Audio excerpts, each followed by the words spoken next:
벨 위치의 유령 사건은 미국 테네시주 로버트슨 카운티의 작은 마을인 레드리버 근처의 아담스에서 발생한 초자연적 사건입니다.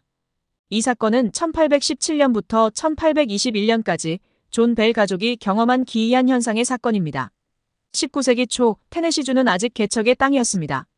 레드리버 주변에 터를 잡은 벨 가족은 그들의 농장에서 평화롭게 살아가고 있었습니다. 존 벨은 농사와 가정에 충실했으며 마을에서도 존경받는 인물이었습니다. 사건이 시작된 것은 존 벨이 그의 농장을 돌보다가 이상한 동물을 발견한 때부터였습니다.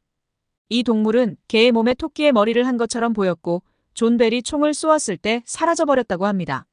이후 벨 가족은 집 밖에서 문을 두드리는 소리, 체인이 끌리는 소리, 벽을 긁는 소리 같은 이상한 소음을 듣기 시작했습니다. 초기에는 이 소음들이 가족을 괴롭히는 정도였지만 시간이 지남에 따라 현상은 더욱 악화되었습니다.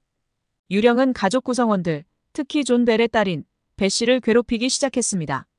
이 유령은 벳 씨를 때리고 꼬집고 그녀의 머리카락을 잡아당겼으며 육체적 고통을 겪게 했습니다.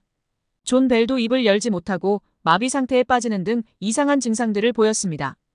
그리고 유령은 자신을 케이트라고 칭했고 존 벨에 대한 적의를 표시했습니다. 케이트는 존 벨을 올드 잭 벨이라고 부르며 그가 죽을 때까지 괴롭히겠다고 맹세했습니다.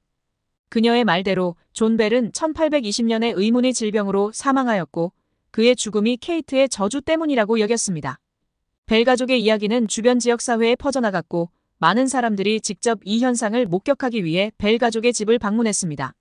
당시 미국의 장군이었던 앤드류 잭슨도 이 유령 현상을 조사하기 위해 벨 가족의 농장을 방문했다는 기록이 있습니다.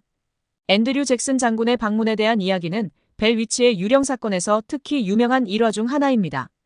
전설에 따르면 잭슨 장군과 그의 부하들은 벨 농장에 도착한 밤 이상한 일을 경험했다고 합니다. 그들의 마차가 갑자기 멈춰서고 아무리 말을 채찍질해도 움직이지 않았다는 것입니다. 잭슨은 이것이 유령 케이트의 짓이라고 의심하며 케이트, 내가 여기 있다면 우리를 지나가게 해다오 라고 말했다고 전해집니다. 그러자 마차는 다시 움직일 수 있게 되었다고 합니다. 잭슨 일행은 벨 가족과 며칠을 보냈고 그들 역시 이상한 소리와 물리적인 괴롭힘을 경험했다고 합니다.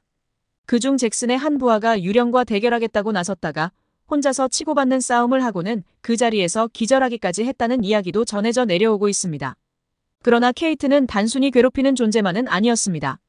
때때로 그녀는 벨 가족에게 조언을 주거나 종교적인 찬송을 부르는 것처럼 보이기도 했습니다. 또한 지역 사회의 다른 사람들에 대한 흥미로운 정보를 제공하기도 했으며 이로 인해 일부 마을 사람들은 케이트를 어떤 종류의 예언자나 신탁처럼 여기기도 했습니다.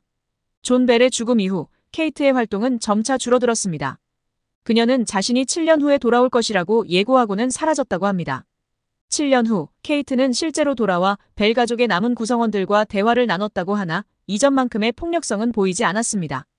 그 뒤 케이트는 다시 사라져 이후로는 큰 사건 없이 벨 가족의 이야기는 막을 내렸습니다. 벨 위치의 유령 사건은 오랜 세월 동안 미국 남부의 민속과 초자연적 현상에 대한 이야기로 자리 잡았습니다. 많은 사람들이 이 이야기를 실제 사건으로 믿고 있으며 일부는 이를 단순한 괴담이나 과장된 이야기로 여깁니다. 이 사건은 오늘날에도 여전히 많은 사람들의 호기심을 자극하고 있으며 다양한 책, 영화, 다큐멘터리 등을 통해 재조명되고 있습니다. 2005년에 개봉한 언 아메리칸 헌팅이라는 제목의 영화로 도널드 서덜랜드와 시시 스페이색 배우 등이 출연했습니다. 또한 2013년에는 더 벨 위치 헌팅이라는 제목의 영화가 나왔으며 이 사건을 다른 시각으로 재해석한 호러 영화입니다. 벨 위치의 유령 사건은 시간이 지남에 따라 더욱 신비화되어 전설로 자리 잡았습니다.